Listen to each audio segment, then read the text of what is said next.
Ok, voy a tratar de explicar la pregunta 15, el test de bondad de ajuste de la guía 2023, lo más general posible.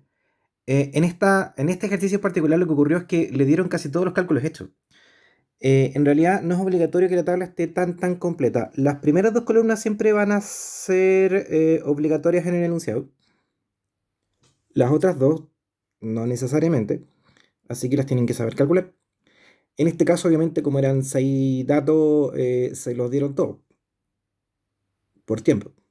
Bueno, esto se llama test de bondad de ajuste. Test de bondad de ajuste chi cuadrado, para ser más claro.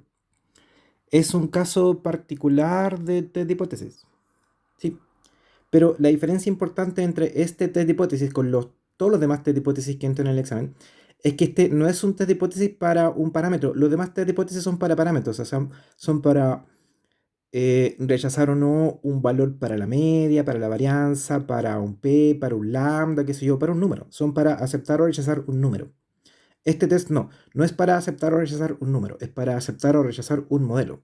¿Sí? Aquí se sugiere un modelo. Por un tema de notación mía, si llamo X el modelo real o poblacional, que es lo mismo, y X sub 0 el modelo sugerido, las hipótesis son, la hipótesis nula, H0 o nula, que es lo mismo, es que el modelo X sí corresponde a X sub 0. O sea, que el modelo se ajusta. Y la hipótesis alternativa, o H1, que es lo mismo, es que no se ajusta. Tan simple como eso. El enunciado siempre debe indicar al menos dos cosas. Una tabla de frecuencias observadas. Ahí está. Y los valores que se observaron, obviamente. La columna de frecuencia observada es cuántas veces observaron esos rangos. Por ejemplo, en la tercera fila, significa que 10 veces, exactamente 10 veces, se observó el rango entre 1600 y 2400. La primera fila dice que exactamente 55 veces se observó el rango entre 0 y 800 y así, etcétera. Eso no lo pueden inventar, fue lo que se observó. Ya.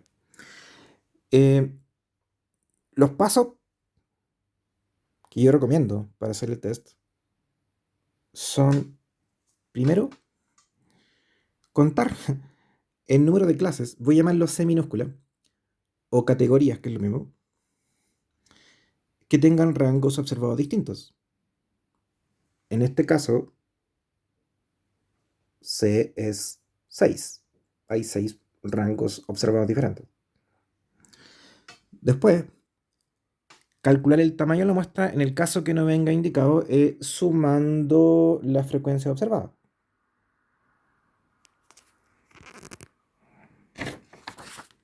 Si suman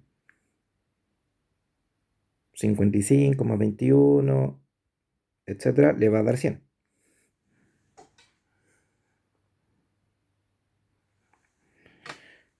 Después, esta es la parte que hay que tener más cuidado. Bueno, una primera parte que hay que tener cuidado. Identificar si del modelo sugerido, el que estamos llamando X sub 0,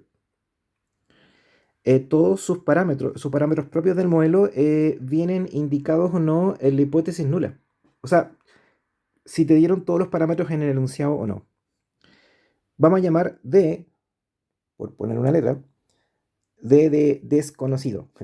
El número de parámetros del modelo sugerido que sub 0 que no vinieron indicados en la hipótesis nula, o sea, que no vienen indicados en el enunciado. O sea, los parámetros que son desconocidos. Aquí voy a poner un par de ejemplos antes de hacer el ejercicio.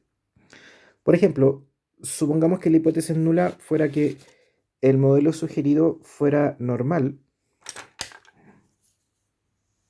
¿No? Eso. Pero que no les sugiera ningún parámetro. Bueno, como normal tiene dos parámetros, entonces el número de parámetros desconocidos sería d igual 2.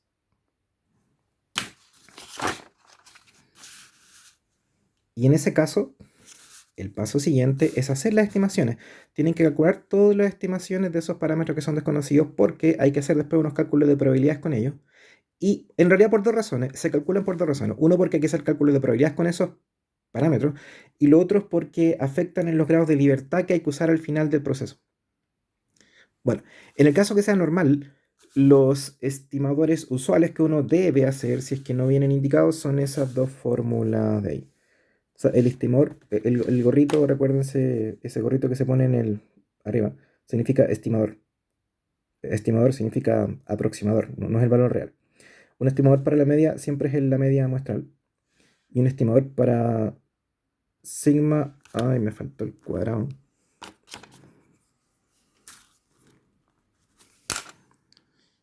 Esta es una estimación para sigma cuadrado. Si fueran que estimar sigma, sería la raíz cuadrada de todo eso. Ya.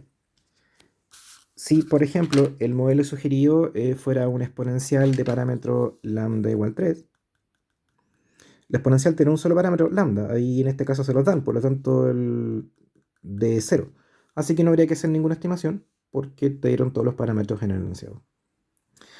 Un ejemplo antes de hacer el principal, si la hipótesis es nula, o sea, el modelo sugerido fuera Poisson, Poisson también depende de un solo parámetro y si el lambda no se los dan, se asumen que es desconocido y por lo tanto d es 1.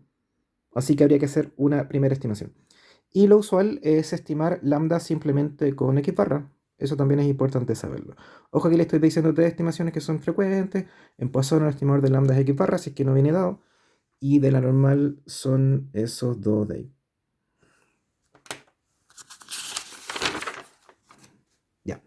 Después, un cuarto paso es que deben construir lo que se llama una tabla de frecuencias esperadas.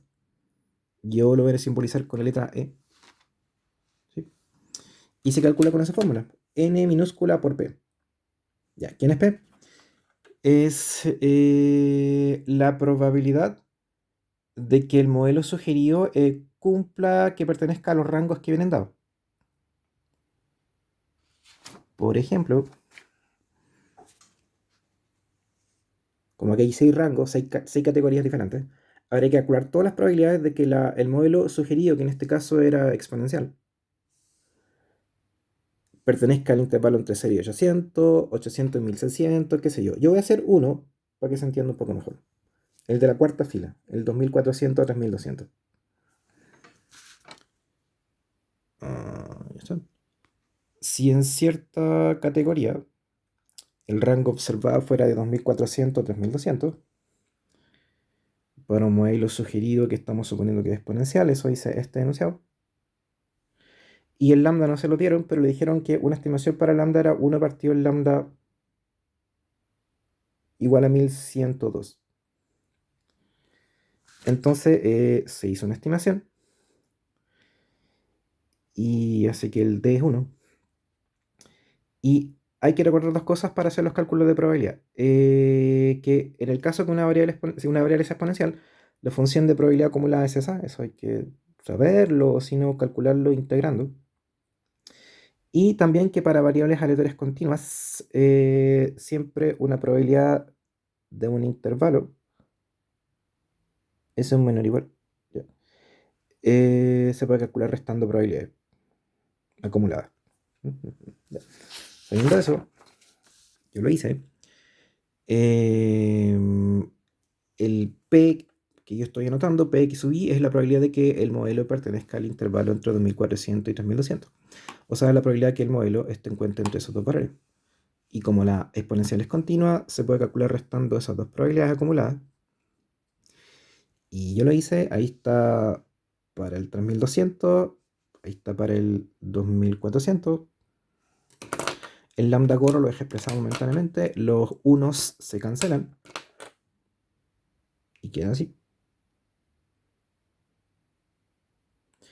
Reemplacé la estimación de lambda, que era 1 partido en 1102.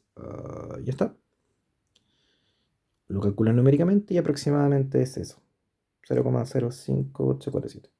Bueno, es una estimación para la probabilidad de que el modelo se ajuste a ese rango. Ya. Y entonces la frecuencia esperada para esa categoría o rango o clase es la fórmula n por p, y así que sería n por esa probabilidad, donde n es el tamaño total de la muestra. Ya. Y si por ejemplo el tamaño muestral fuera 100, como en este caso,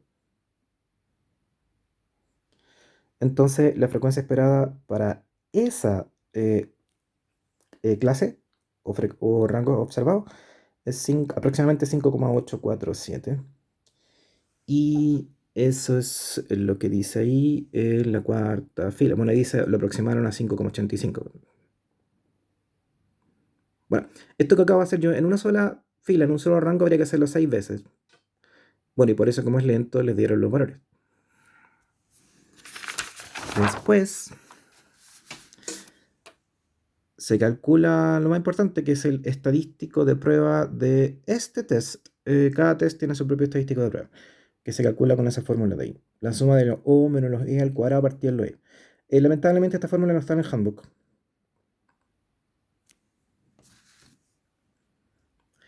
Ya, esta suma tiene un significado. Es una estimación de varianza entre la frecuencia esperada y observada. O sea, mide qué tan distinto es lo observado con lo esperado. Ah, una cosa que no dije. Las frecuencias esperadas tienen un significado. Significan la cantidad de veces que deberían ocurrir esos rangos si es que el modelo fuera correcto, si el modelo no se rechazara. O sea, si el modelo fuera cierto, entonces no deberían ocurrir, por ejemplo, 10 veces esos rangos, sino 12